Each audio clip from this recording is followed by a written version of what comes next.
A guy like Jordan Poole to have a big game, Draymond Green to stay out of foul trouble, Looney to grab every rebound like he's been doing at different points of this postseason, JaMychal Green make plays, Andrew Wiggins had a big-time dunk, but they're going to need him to have a big-time game if they're going to win on the road. Yep. For now, it's the Lakers up 2-1 with another home game coming up Monday right across the street. Jalen, always learn something when I do a segment with you. Appreciate the love.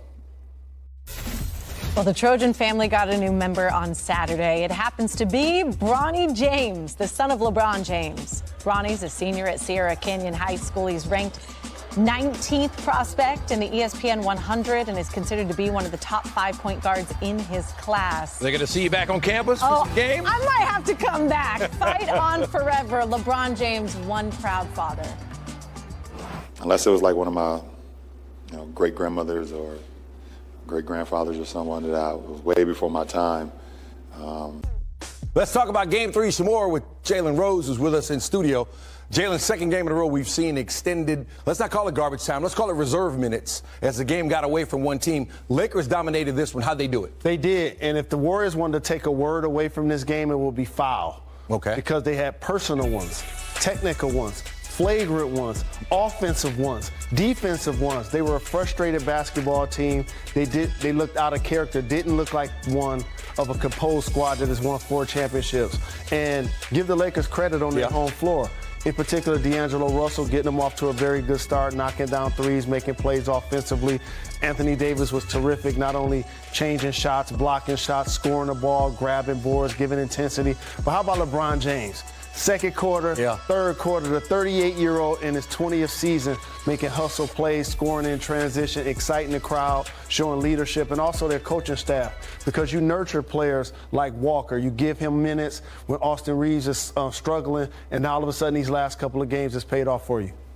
The Warriors talk about it. Steve Kerr talks about it. Steph Curry talks about it. It's always the one thing they look at on the stat sheet more than anything else, turnovers. In addition to the fouls, they're loosey-goosey with the ball. They know it, but why can't they fix it? And you got to give the Lakers a lot of credit, getting deflections and getting out in transition, not allowing the Golden State Warriors to set up their offense. The Lakers also got to the free throw line multiple times in this game. They were pounding the paint. They were playing aggressive, and that caused those turnovers. And, of course, the Golden State Warriors did have a lot of careless plays and a lot of unforced turnovers, but at the same time, we dominated them. I think we played the game the right way. And one thing we were not very good at in game 2, we weren't very forceful at the rim. We allowed their pressure to get us on our heels in game 2, and we're very good when we're getting the paint. That's just who we are. We do have the ability to shoot the outside shot, but we're a paint team first, and then we spray out for threes or for the perimeter. And I think tonight we just play more Laker basketball and try to control it that way. Ron, to your right, you got to the line and you hadn't scored yet, and y'all were down 7. And at that point, after you made your first couple free throws, the game switched. Like, that was the middle of a 22-point turnaround. How did get into the line tonight and really get into the line all season? How does that spur success for the Lakers right now? Well, I think for our ball club or for any, if you talk about the guys in the league that have the ability to score and score in bulk, the best thing for them to do is see the ball just to go through the rim. And they call free throws for a reason, so you want to try to go up there and make them. They're free, and for me, I saw those 2 go down, and I believe I'll follow that up with a transition spin move on Draymond with a floater over the top, and then we was able to get a stop. I was able to hit. His mom didn't go to college. I think my mom stepped on campus for a little bit, maybe a community college or something, but she had my little ass running around, so she couldn't spend much time in the classroom. 19 years old, she couldn't do that. I was 3. So it's very, very, very, very exciting, very humbling, and great moment for our family. It's just super cool. He's a great kid. USC is getting a great kid. Obviously, he's there to play basketball, but they're going to be a super surprised how great. Sports Center, LeBron James at the podium. Let's listen in to his post-game thoughts. Every day is a learning experience for our club. Like you said, we're relatively new to each other, so every time we get an opportunity to come together, either through a practice or a bus ride or a trip or a game. It's another opportunity for us to continue to learn each other, continue to get better, and continue to build our chemistry. And today was another example of that. LeBron, by not shooting in the first quarter, was this another case of you just let the game come to you and let it build along the way? Well, obviously, you see the way D'Lo started the game. I think he had our first 11, and then AD chipped in, I believe, 7 in that quarter. So it allowed me to, kind of focus on the glass. Also had a few assists in that first quarter. It wasn't how the game was playing, but that's just how the game was going. And for me, I'm never a force guy. I've always been a guy, let the game come to me and make my imprint when needed.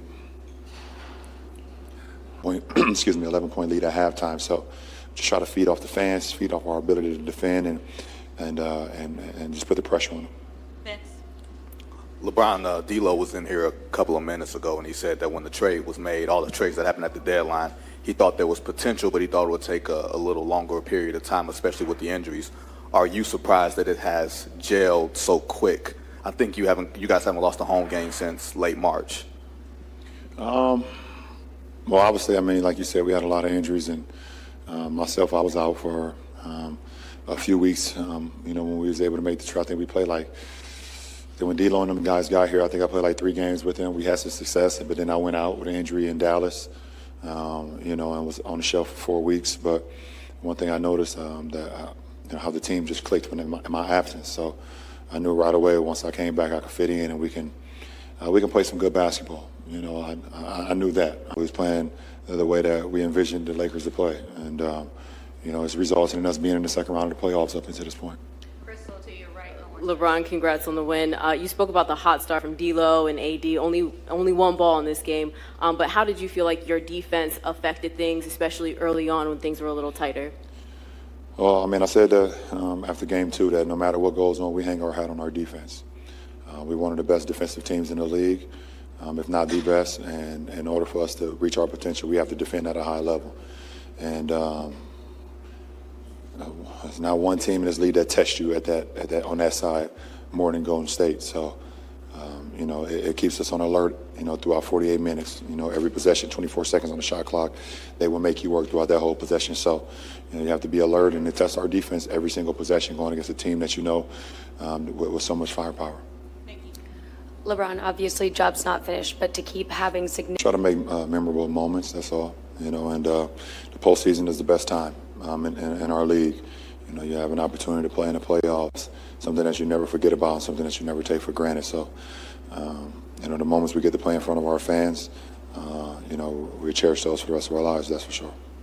Chris. Bron, this series is every other day.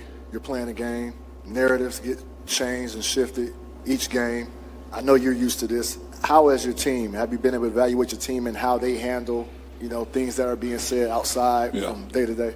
Well, I think just for the young guys that hasn't been a part of the postseason or haven't, not much experience in the postseason, just stay off the TV and stay off social media. You win a game, everybody's the greatest player in the world. You lose a game, they throwing dirt on you.